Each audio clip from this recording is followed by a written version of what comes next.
some of the engagements that I'm busy with at the moment, I'm so convinced that not a brilliant, but just a good scorecard can bring value to business, that I would engage with the client and the payment of the contract will only come through if certain uplifts in revenue are achieved.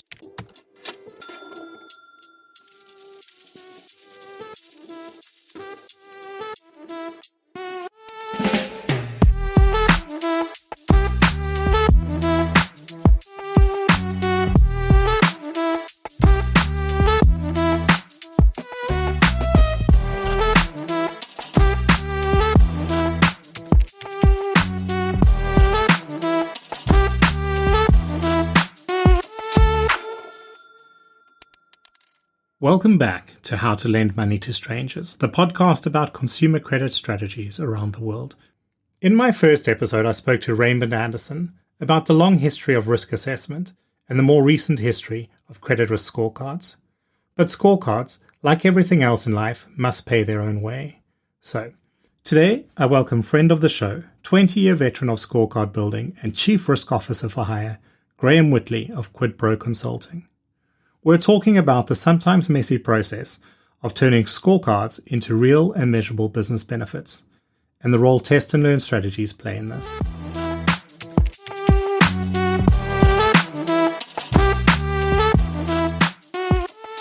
You spend a lot of time building scorecards and building strategies, but you've also spent a lot of time thinking about how to turn those into business value. That's really what I want to talk about today. But let's start with a quick introduction of your background in credit risk analytics, what you've done and your experience, and then a little bit on the type of work that you're doing now. I graduated in actuarial science, and then I joined the Capital One Nedbank Alliance in South Africa. And with them, I moved to Nottingham in the UK, where I worked for just under 2 years in the Capital One credit card business. And then I returned to South Africa, resumed my role, mainly focused on acquisition. And then I actually saw an opportunity and I consulted independently, and I haven't really looked back, to be honest. And that was about 16 years ago now. From acquisition, credit policy, scorecards, profitability models, business case derivation, customer lifecycle management, line management, a lot of stuff in collections, and across all the different retail products. There's a lot of data work because a lot of clients don't really have the experience or the in-depth knowledge of their data. So there's a lot of value in understanding their data and how that drives their business, because that's how I think you can add the most value. What phases of the business does your scorecard sit in, and how good are the things like your profitability models and your implementation strategies and those kinds of things. I land up spending a lot of my time evaluating how to generate the maximum amount of value for the business from a scorecard. In my introduction, I sort of referred to you as a Chief Risk Officer for Hire, because the difference between you and a pure scorecard consultant is that aspect of it, that although you've now giving away our ages a bit, but 20 years of experience in building and using scorecards, your focus is not on what is the best way to get the maths right to maybe gain a little tiny bit more of Gini. It's actually what is the better Gini? Where is there a compromise that is needed to be made, where we might want to take away a little bit of predictive power in exchange for it being cheaper to get the data, or in exchange for improving a ratio that the rest of the business might need. It's quite funny. So, as you say, it's like the Chief Risk Officer role for Hire, which is a role that I do take. But a large part of it is companies not really understanding the need themselves. So they know that a scorecard is important. They don't really know what a scorecard does. You've got to actually inform them, or I don't want to use the word educate, but it is right in this context. You've got to educate them that a scorecard is just a tool. So I'd spend more time getting people to understand how the scorecard is used and finding ways that the scorecard can add value and identify different customers, rather than focusing on the scorecard itself. It is also quite funny because scorecard building is seen as a science. You've generally got a tool like SAS, which helps you create a scorecard, and it's often seen as a black box activity. People give the information to an analyst, they come back and they present a scorecard, and the guys use the scorecard and they walk away, and they're of the opinion that no one inside the business can create a scorecard. But the business also sits there and goes, we can use the scorecard and we can create strategies around the scorecard because it seems easier and it's not a black box, etc. Creating a scorecard, once you understand it, is actually pretty straightforward. You don't need to know the math behind the scorecards. SAS does it for you. So I don't want to get into building the scorecards here, but the scorecards isn't as complicated as it seems to be. But what I think does need the expertise is the implementation of the scorecard and the way that you can take a scorecard for what it is and the power that it gives you and really drive through maximizing the value within the business. And often they land up with strategies that are suboptimal because they haven't engaged enough in terms of how to use the scorecard and the power that the scorecard will drive, not only in just a singular decision of approve and decline, but how you can use that scorecard to inform your strategies and how you can implement things like risk-based pricing off of it, and how your risk scorecard can help you identify response rates. So you've got two different scorecards that operate right at the front of your business, which is around customer acquisition. The one would tell you what customers to target that are more likely to take up a lending product, and the other one will tell you who should you approve. Those scorecards generally work in opposite directions because the customer that is going to be more likely to respond to a credit offer is often going to be a customer that could be desperate for credit. And that generally aligns with higher risk customers. So as an example, you could be in a situation where your response model says, out of a population of 10,000 customers, your response model says, target these 1,000 customers because they are more likely to respond.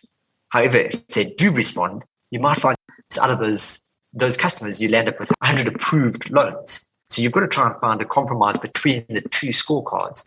So you almost create a matrix of the two scorecards, and then what you do is you target the segment and the customers that maximizes profit. Yeah, because that should be informing the approach that you go out with. The messaging that you're using to market would be very different. If you are knowingly targeting the population, knowing that many of them will be declined, you're going to have a different messaging that makes that clear to protect the brand. You don't want to go out sounding all confident and then decline a whole lot of people. Or likewise, you mentioned risk-based pricing. That's the kind of bridge between those two where you say, these are the people I want. We're going to approve all of these that we can get. But we know that this is a population where everybody wants them. So there's a lot of competition. I better give a discount, or maybe I've got to give her a sign-on gift. This is a population that doesn't need credit. So the messaging, maybe it's something more luxury-based or more emphasizing the rewards your credit card offers.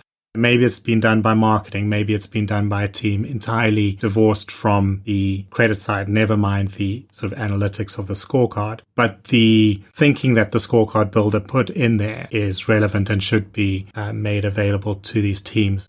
And I did some work with a client who had a big, impressive, expensive scorecard up front. And the guys that we were working with, there was a little bit of grumbling under the breath because once this big, expensive scorecard had gone in, they were still not really seeing a great uplift in their customers they were bringing on board. Because I was working at a credit bureau at the time, I could look at what's the credit score of the people that you did an inquiry on, and what's the credit score of the people you approved. And I could see that the degree of separation from applied to approved was amongst the highest in the industry.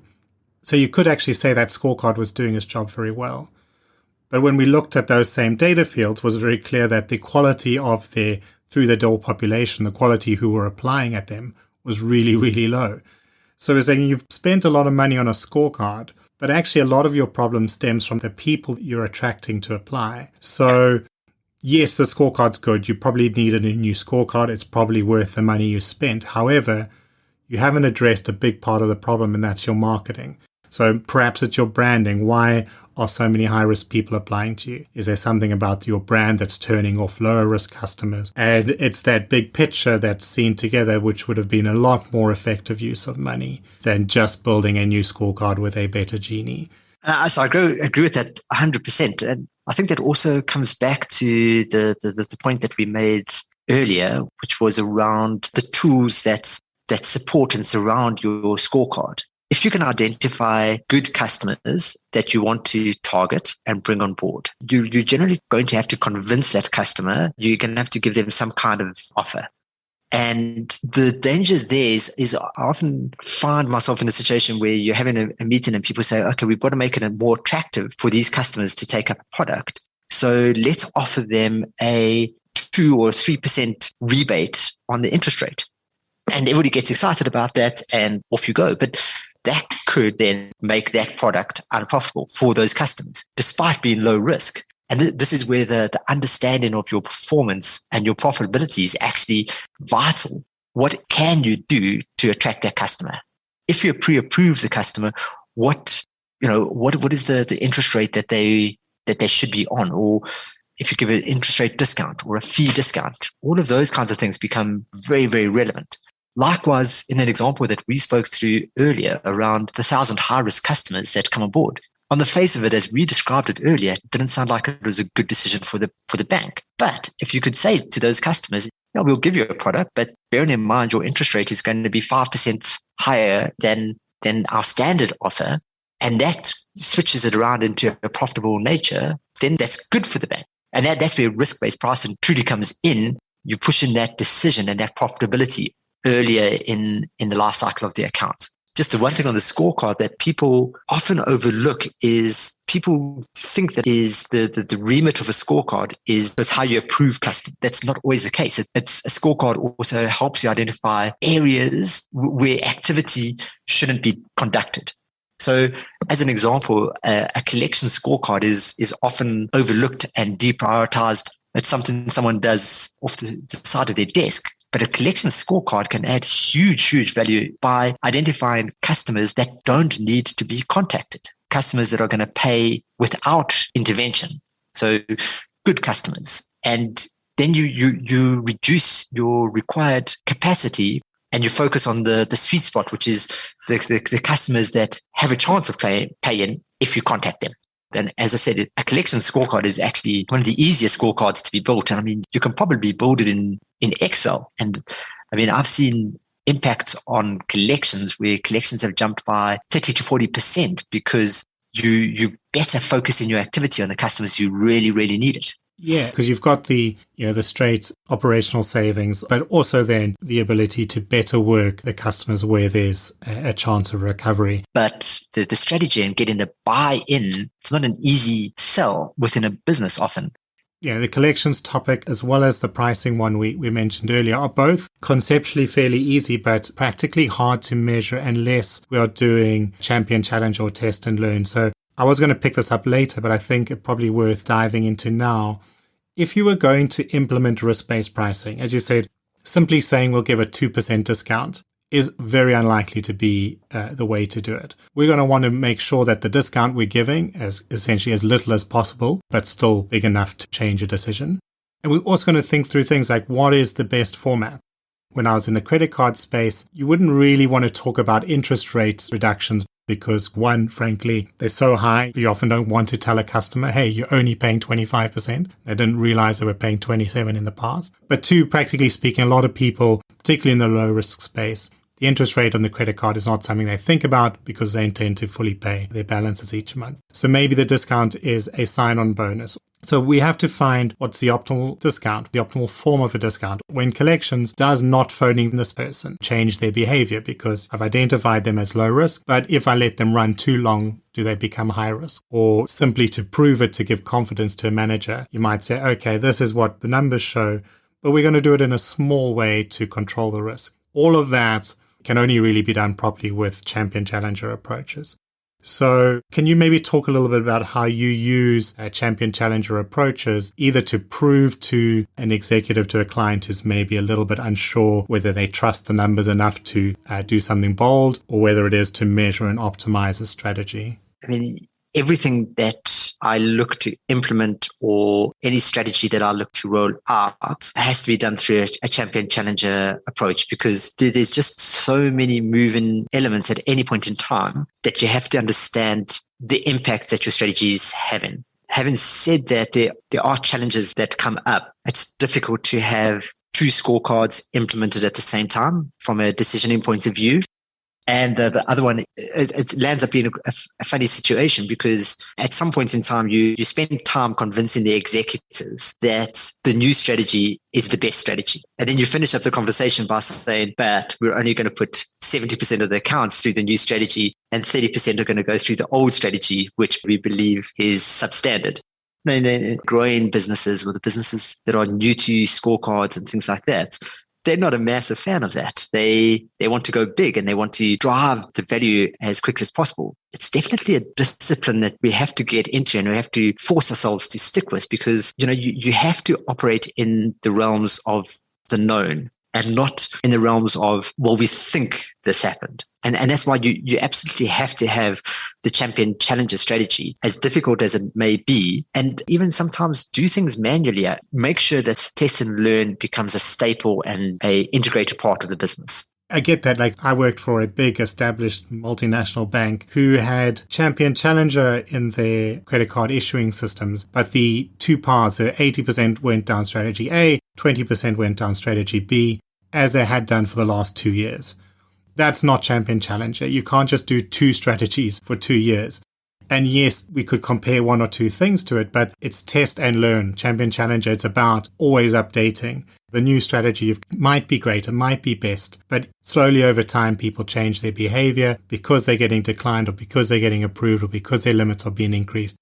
If we're not continuously measuring that and getting ready to change and adapt to what's happening in the current day, we're always going to find ourselves slowly moving off track. Even if you're not big enough or sophisticated enough to implement, multiple marketing campaigns at once and monitor for the exact perfect price or the best way to word an offer in a letter, even if you've just got that simple champion challenge, okay, here's the system we're replacing, the score, the strategy we're replacing versus the new one. And we're going to check in after a month, 2 months, 3 months, and we're going to prove that the new one works. Then 100% of people, in theory, could go to the new one. But don't we have a better idea now? Maybe we want to try something else. Let's put in a new challenger. And to create that atmosphere or that culture of continuous learning, of not sitting on the status quo. You can't do that with full confidence unless you're real life testing, because everything we measure, we change. So you're changing people's behaviors. And unless you're accounting for that, they're just going to be having to get the consultants back in a year to adapt the strategy. Test and learn isn't something that you do once to tick a box. A test and learn is a culture of evolution and improvement and continual development to come out and deliver the best possible and potential strategy.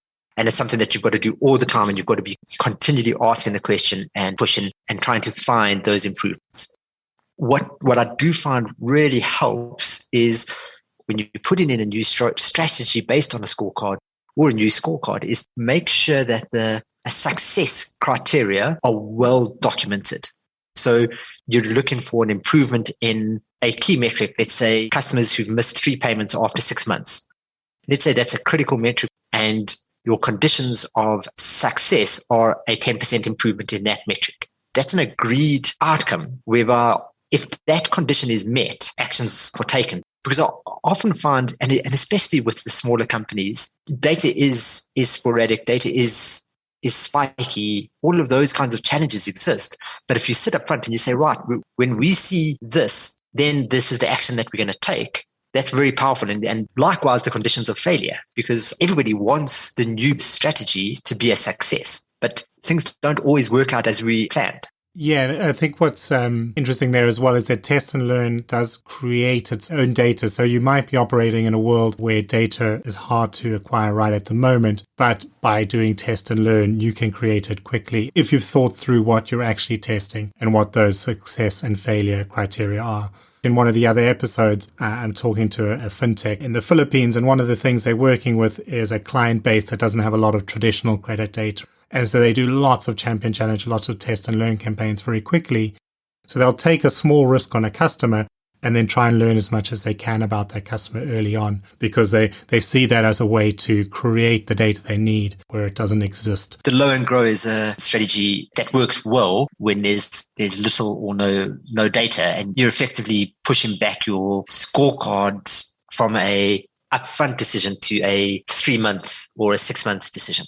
I've heard the term low and grow used where, we give everybody a small credit limit and then at 6 months we see if they've been paying everything back and we increase their limit. But if it's done right, you're not so interested in learning a lot more about the specific client. You're trying to find ways that client can teach you about everybody. So you want a thought out campaign so that you're improving your scorecards over time. It's building those feedback loops. So which type of customers made it through to 6 months and looked good and got their credit limit increase? What might I know about them now? Could I rebuild my scorecard if I did it today? Because particularly in this example I'm referring to in the Philippines, they're bringing on a lot of new data fields, all the sort of smartphone data fields that exist today that haven't got a long history of being modeled in. They can keep all this data, thousands and thousands of fields. And as they get more customers on board, as they get more performance data, they're continuously thinking through, have we learned anything that's enough to build the scorecard, to improve the scorecard? And they will know that so much faster because they're checking all the time than if they just waited for a 2-year development cycle or tracked Genie until Genie got too low and they did an audit pushed new scorecard build. So champion challenger, we talk about it and it's something that most people know, but there's that culture, as you said, a culture of learning. When you're building it, what are we testing? What are we looking for? What would success mean? What would failure mean? What time frame would we need to look at those? So depending what you're looking at, response rates, those happen from within a day or two. Defaults, take several months. It does take time. It does sound inefficient. If someone's seen it through, as you say, they might be very keen just to get everybody on the new scorecard or on the new strategy. But if we can build that culture, it allows us to just learn more accurately. Yeah, I think you've touched on two really important aspects there. The one is just the time to learn is not something to be understated or underestimated, especially on the risk performance side of things. This does take time to get significant learnings and to make proper decisions. And I think the other thing when you're talking about the low and grow type of strategy is good decisions need data. And throughout the entire process of everything that we do is having good data. And that flows through from making sure that the data is accurate on the systems, to having accessible systems, but also to making sure that you capture as much data as you can, whenever you can. So my default position is always to try and just give me as much data as is potentially possible to gather, and then let me sort it out later on and figure out what's important and what's not. So what you're talking about with the thousands of columns of data, that's brilliant. A lot of companies that you engage with don't fully understand the value of capturing data up front. I can't tell you what data is going to be important. I'm only going to know the answer to that a year from now. And then we can trim down the application form or the data gathering exercise. That's how you build a good scorecard. There is a lot of pushback against that. Everything now is about making things quicker and better and faster. But the worst situation that you could be in is having implemented a low and grow strategy, and a year down the line, you're sitting there going, actually, I don't have enough information, or I don't have the right information that helps me identify who's a good customer or not. And we need another year of information and performance. And let's do it right this time. So I'd rather be in a situation of maybe losing a couple of customers through the application process than delaying our development by a year, if that makes sense. Yeah, it does. And it's also why I'm quite interested in the sort of new alternative data fields in developing markets in particular. In big developed markets, there's normally a credit bureau score you can refer to, and you can get the data you need on a customer quite easily. In the developing world, you'll often have none of this legacy of data built up. There's often not really a strong credit bureau, or where there is a bureau, only a very small portion of the population is represented in there. So in the Philippines, where that example was from, but the same is true in places like Kenya. There's a strong credit bureau, sometimes multiple credit bureaus, but they're talking about a very small, high-income portion of the population. But when we look at now what smartphones in particular can bring us, is these smartphones are storing all this data anyway. Things like your home address can be inferred from the data, the activities that's happening on the phone, how many relationships exist, payment status and things. If we can start pulling these in from other sources that are storing it, we can sometimes work around that fact that the lender might not have sort of institutional capacity to build and manage databases. But maybe somebody else has got it, and we're entering a world where you don't have to have a handwritten application form that's 7 pages long. The smartphone can maybe pull that through with a few bits of consent given. That's the key part is just around the consent. So with my clients in Kenya, I mean, there's a huge amount of focus in terms of how social data and open data can help slow risk. It does have huge potential, but then you do have the regulatory concerns and the privacy concerns that come along with that. The risk that it gets turned off by the gatherer at some point is not controlled by you. So, it's got value in some fields, but there's some complications to get through. I know we've sort of gone off a bit on the champion, challenger, test and learn, but if we circle back to when you're linking a strategy to revenue, what is your approach to kind of make sure that the work you're doing is driving genuine, measurable and sustainable business results and not just giving a scorecard with a very high Gini? As an example, I was actually assisting one of my clients in Africa, and much engagement at that time had nothing to do with the upfront credit policy. But I did, in conversations with the CEO, understand that they had invested quite a bit into developing a scorecard, an application stage scorecard, but weren't fully understanding the benefits that the scorecard could bring to them. And there was a lot of pushback. They were second guessing themselves and doing a lot of manual reviews of the scorecard's decisions. This was problematic because they had a lot of capacity that was being used in making subjective decisions. It was slowing down the application time, all of these negative things. And at the same time, from what I could see, my analysis was that they were declining potentially good accounts. So I spoke to them and I engaged with them and I said, listen, I can help you out here. I'm willing to put myself in a situation where the payment of the contract will only come through if certain uplifts in revenue are achieved. So the first thing was to actually understand the account performance and link that through to a profitability model that people understood, and then to transition that into the scorecard and link it through and say, well, now we've got this scorecard and these are the profits for different scores within the scorecard. So if we were in a world where the manual vetting department was offline for a couple of days and we moved on to this new scorecard, this is the value, the incremental value that would be generated. And we worked it out to be about 15% of the bottom line of the business from moving to an automated scorecard without manual vetting. So it was a huge thing for the business. And that itself generated a lot of excitement. You don't often come across a time and a place when you can add 15% to the bottom line of a business through one single implementation of a scorecard or strategy. A number of engagements after that have taken on a view of saying, I'm so confident that we can create value that payment of the engagement is conditional on value being achieved. I like that idea of, as you said, of upfront we can agree and that we're going to look at the same things, and it gives everyone a reason to track the success. You mentioned a profitability model. In my mind, that can range a few lines in Excel to something as complicated as a scorecard. Can you just talk a little bit about what a profitability model was in this context and maybe some broader thoughts on modeling profitability? I think for me, it's got to be understood. So it can't be too complex. It's got to be accurate, and there has to be a way for the business to tie back or understand the performance. You can't just have a loan level profitability model in isolation that no one's got any reference to.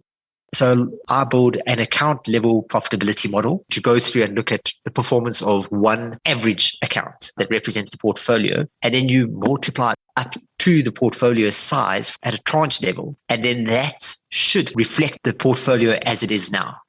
And if you can do that, you can build a lot of buy-in to the fact that the profitability model itself is accurate at a loan level.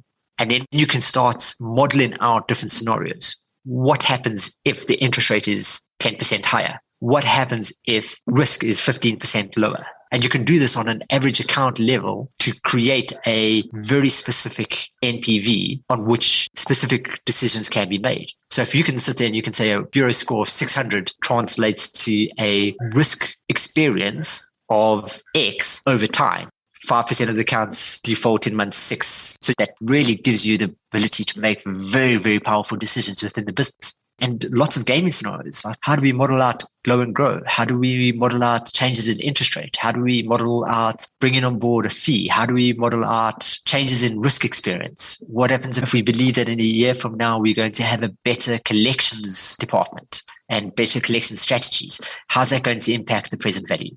All of those things become relevant. And it doesn't have to be this massively complex thing. It's just got to be, people have to be able to look at it and understand it. And it's got to be flexible and accurate. And then it's probably the most powerful tool that you've got within the business. Profitability model and the scorecard are, in my mind, the two most important tools within a business. Yeah, I think I could agree with that, because I think that a lot of the value of the profitability model, it's not an easy word to say, the profitability model is from its ability to drive the conversations and to get people thinking about how does this connect to that? Where's the money coming from? Where we're losing money? The scorecard is very much, this is the risk situation. This is how many people are going to meet the bad definition or the target variable. And then what are we going to do about that? How do we use that? What are the next steps? What's all this complicated business stuff that sits on top of it? What are interest rates, pricing, approval rates? What are your operational costs? All of that can be filtered in, and it can build up over time. I always like them as an exercise to get everybody to see that one picture. And I've built some models for clients that are in an Excel sheet with a few lookups and matrices and things built in. And in those cases, it was to drive just that conversation. I remember doing a client engagement in Sweden where I built the model on the train ride over in a couple of hours. And it wasn't, okay, this is your actual profitability yet, but for that ability to sit down and say, this is what it could mean. Yeah, correct. Thank you, Graham. As always, it's been a pleasure catching up. I look forward to having you back on the show another day.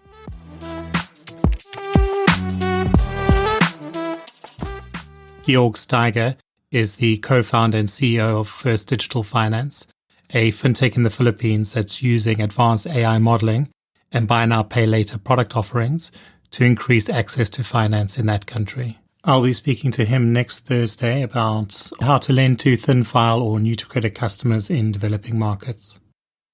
You can join us on Spotify, the Apple Podcast Player, or wherever you're listening to this one.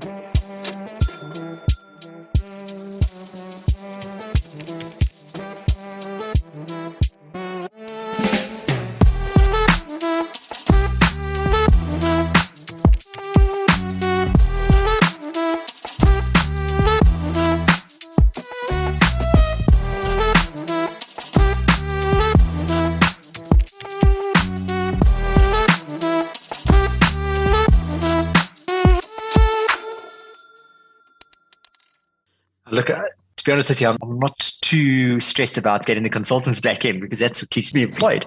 But your fundamental point is correct.